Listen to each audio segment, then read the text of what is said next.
আসসালামু আলাইকুম প্রিয় বন্ধুরা, আশা করি তোমরা সবাই আল্লাহর রহমতে ভালো আছো।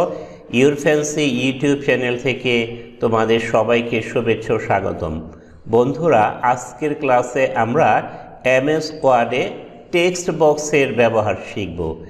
আমরা আজকে যেটা শিখব সেটা হলো কিভাবে ডকুমেন্টে টেক্সট বক্স ইনসার্ট করা যায় এবং সেই টেক্সট বক্সের ভিতরের লেখাকে কিভাবে ফরম্যাটিং করা যায় এবং সেই টেক্সট বক্সটিকে কিভাবে কাস্টমাইজ করা যায় সেটাই আমরা শিখব।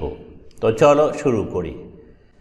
তো বন্ধুরা, টেক্সট বক্স আমরা ডকুমেন্টে কেন ইউজ করি?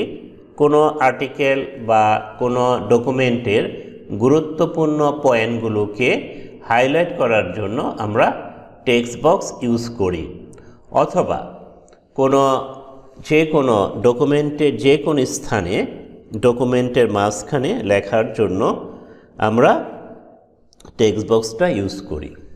তো আমি এখানে টেক্সট বক্সটা যেগুলি আছে সেটি ডিলিট করে দিলাম। এখন কিভাবে আমি টেক্সট বক্সটি ইনসার্ট করব? এর জন্য আমি মেনু বারের ইনসার্ট মেনুতে ক্লিক করব। ক্লিক করার পর আমি ডান দিকে চলে যাব, টেক্সট বক্স এখানে ক্লিক করব কোনায়। ক্লিক করার পর এরকম একটা ড্রপ ডাউন বক্স আসলো। এখানে ডিফল্ট অবস্থায় বিভিন্ন ডিজাইনের টেক্সট বক্স এখানে ডিফল্ট অবস্থায় আছে। দেখো এখানে কি কি ধরনের টেক্সট বক্স আছে। দেখো, প্রথমে আছে সিম্পল টেক্সট বক্স, তারপর অস্টিন কোড, আমরা কোটেশন এখানে লিখতে পারি, তারপর Austin sidebar, banded quote, banded sidebar, facet quote, এইভাবে বিভিন্ন ডিজাইনের বিভিন্ন স্টাইলের টেক্সট বক্স এখানে ডিফল্ট অবস্থায় আছে। এগুলো যদি আমার পছন্দ না হয় আমি টেক্সট বক্সকে ড্র করতে পারি। দেখো নিচে আবার একটি অপশন আছে, ড্র টেক্সট বক্স। আমরা নিজেদের ইচ্ছে মতো টেক্সট বক্সটাকে ড্র করতে পারি। তো প্রথমে আমি একটা normal text box, simple text বক্সটা ইনসার্ট করলাম। দেখো এখানে আমার সিম্পল টেক্সট বক্সটা ইনসার্ট হয়ে গেল। এখন আমি এখানে গুরুত্বপূর্ণ টিপসগুলি আমি এখানে লিখতে পারি। Tips, important tips, tips. এখানে টিপ 1, তারপর টিপ 2, তারপর টিপ 3। এভাবে আমরা টিপ লিখে এখানে গুরুত্বপূর্ণ কথাগুলি আমরা টিপসগুলি এখানে লিখতে পারি। এখন দেখো এই টেক্সট বক্সকে আমরা মুভ করতে পারি কিভাবে? টেক্সট বক্সটার উপরে মাউস পয়েন্টারটা ক্লিক করে বা কার্সরটা ক্লিক করে দেখো আমি মুভ করাতে পারবো। যে কোনো স্থানে আমি এখানে মুভ করতে পারবো।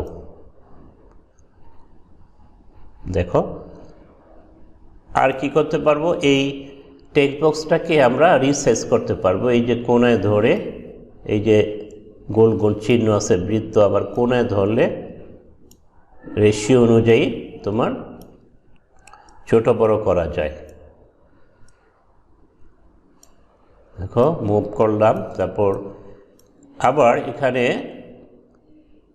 দেখো কি আছে, লেআউট অপশনে ক্লিক করলে দেখো বিভিন্ন স্টাইলের, দেখো এটা আছে স্কোয়ার, আমি যদি দেই এটা স্কোয়ার, টেক্সট বক্সে স্কোয়ার হবে। তারপর কি আছে দেখো টাইট, তারপরে থ্রো, তারপরে টপ অ্যান্ড বটম যদি দেই দেখো এই লেখাগুলো টেক্সট বক্সের উপরে এবং নিচে চলে গেল। তারপর এটা বিহাইন্ড টেক্সটের পিছনে চলে গেল টেক্সট বক্সটা। তারপরে আর কি আছে দেখো, ইন ফ্রন্ট অফ টেক্সটের উপরে এসে গেল। আচ্ছা, এখানে আমি আবার নর্মাল অবস্থায় নিয়ে আসলাম। আচ্ছা, এখন দেখো আমরা এই টেক্সট বক্সের ভিতরে যে লেখাগুলো আছে সেগুলোকে কিন্তু আবার ফরম্যাটিং করতে পারি। স্বাভাবিক অবস্থায় টেক্সটকে যেভাবে ফরম্যাটিং করতে পারি আমরা এখান থেকেও ফরম্যাটিং করতে পারি। এই যে দেখো এখানে আমরা এখানে ফন্টটা চেঞ্জ করতে পারি, তারপর সাইজ চেঞ্জ করতে পারি, বোল্ড, ইটালিক, আন্ডারলাইন করতে পারি, কালার করতে পারি। বিভিন্ন যে নর্মাল যে টেক্সটগুলোকে আমরা যে ফরম্যাটিং করি এখানেও ঠিক সেইভাবে আমরা ফরম্যাটিং করতে পারি। তো দেখো এখানে এই শেপ ফরম্যাটে ক্লিক করলে দেখো এখানে শেপ স্টাইল আছে। শেপ স্টাইলের থেকে এখানে যে কোনো যদি আমরা একটা চয়েস করি, দেখো এটা আমার আসলো। তারপরে দেখো শেপ ফিল, শেপ ফিলে যে কালার আমরা চেঞ্জ করতে পারি, হ্যাঁ, তারপর গ্রেডিয়েন্টও দিতে পারি, কিন্তু আমরা এখানে টেক্সচারও দিতে পারি। অর্থাৎ আমরা স্বাভাবিক যে শেপ আছে যেভাবে আমরা ফরম্যাটিং এবং কাস্টমাইজ করি সেই টেক্সট বক্সটাকেও সেই বিভিন্নভাবে একইভাবে আমরা ফরম্যাটিং করতে পারি। আচ্ছা, তারপরে এই যে শেপে যে আউটলাইন এটিও আমরা চেঞ্জ করতে পারি, কালার চেঞ্জ করতে পারি, ওয়েট বাড়াতে কমাতে পারি। তারপর শেপ এফেক্ট দিতে পারি। দেখো আচ্ছা, আমি টেক্সট বক্স একটু ডান দিকে নিয়ে আসি, তাহলে পরিবর্তনগুলো তোমরা খেয়াল করতে পারবে। দেখো শ্যাডো যদি দাও, রিফ্লেকশন যদি দিতে চাও দাও, গ্লো দিতে চাইলে দিবে। তারপর ভ্যাবেল, আমরা ভ্যাবেল দিয়ে দিলাম একটা, দেখো আমরা মুভ করতে পারলাম। আচ্ছা, আর কি করতে পারি? দেখো এই যে টেক্সট ফিল, টেক্সট ফিলে আমরা কি করতে পারি, টেক্সটের যে কালারগুলো ওটা কিন্তু আমরা এখান থেকে চেঞ্জ করতে পারি, গ্রেডিয়েন্টও দিতে পারি। আর কি করতে পারি, দেখো টেক্সটের যে আউটলাইনগুলো আছে এগুলি আমরা কালারগুলো চেঞ্জ করতে পারি।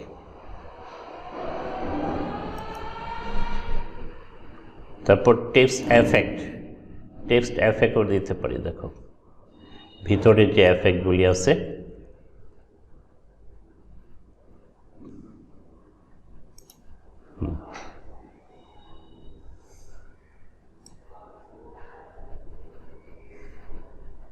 যে কোনো স্থানে আমরা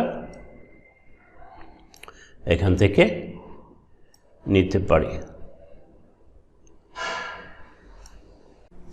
এখন আমরা শিখব টেক্সট বক্স কিভাবে ডকুমেন্টের ভিতরে ড্র করা যায়। এজন্য আমি মেনু বারের ইনসার্ট মেনুতে ক্লিক করব, তারপর টেক্সট বক্সে এখানে ক্লিক করব, তারপর নিচে চলে আসব, দেখো আছে draw text box. Draw text box এখানে ক্লিক করে এখন দেখো একটা প্লাস চিহ্ন আসছে। এখন মাউস পয়েন্টারটা চেপে ধরে ড্রাগ করে এই যে আমি টেক্সট বক্সটা আঁকালাম।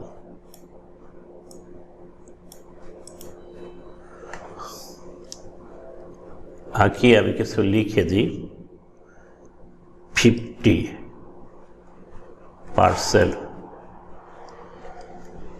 অফ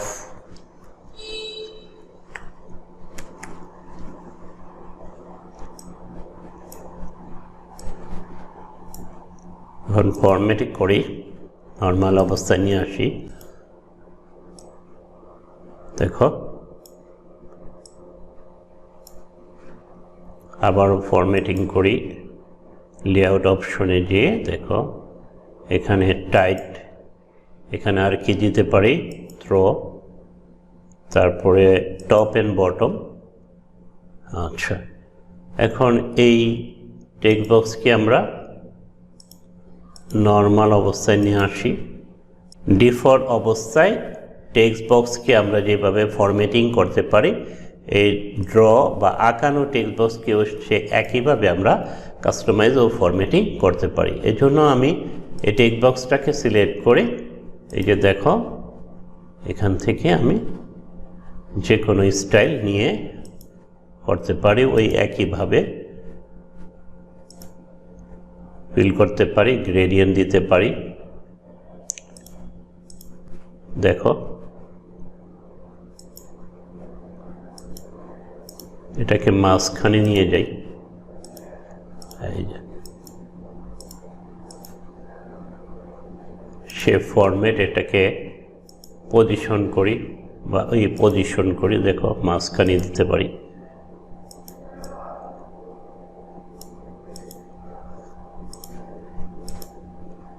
অর্থাৎ এই ড্রর যে টেক্সট বক্স, এটাকে আমরা এই আগের মতো সব কাজই এটার ভিতরেও করতে পারি।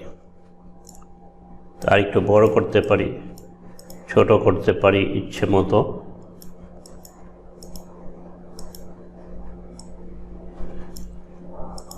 তো বন্ধুরা, তোমরা আশা করি আজকের এই ছোট লেসনটি তোমাদের ভালো লেগেছে। যদি ভালো লেগে থাকে তাহলে লাইক করো, কমেন্ট করো, শেয়ার করো, সর্বোপরি সাবস্ক্রাইব করো। তোমাদেরকে অসংখ্য ধন্যবাদ জানিয়ে এবং আগামী ক্লাস দেখার আমন্ত্রণ জানিয়ে শেষ করছি। আল্লাহ হাফেজ।